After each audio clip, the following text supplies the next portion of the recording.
Today on Running to Him. God will tell us when we should make our moves to refocus our lives.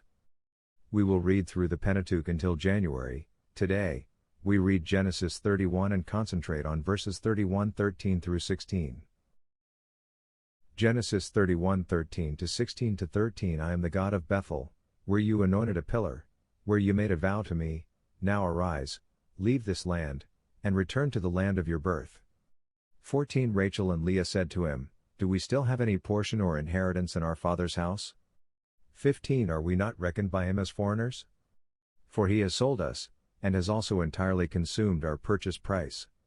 16. Surely all the wealth which God has taken away from our father belongs to us and our children. Now then, do whatever God has said to you. After Jacob worked 7 years for Leah and another 7 years for Rachel, he found himself in another place where he was being taken advantage of. Laban had deceived him, and Leah's and Rachel's brothers were also working against him. Jacob's wives also saw the situation, and I'm sure they all spoke about it in family discussions.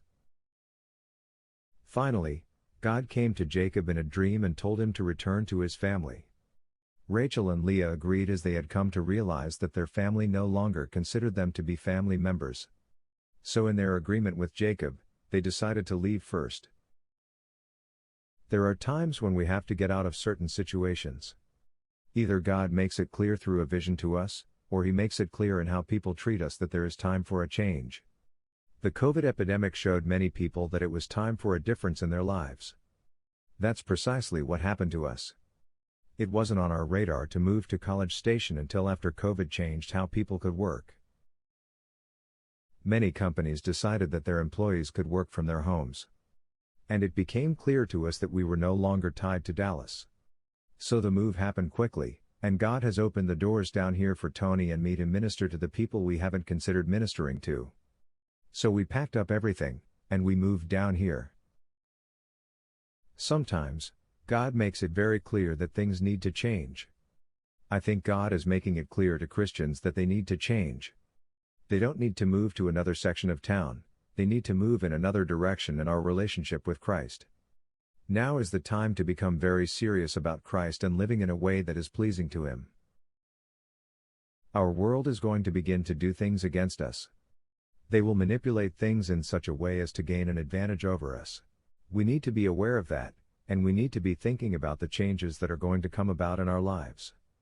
I fully expect that in the next few years, Christians will be told that they must admit sin into their church or lose their tax advantages. We need to be ready for that.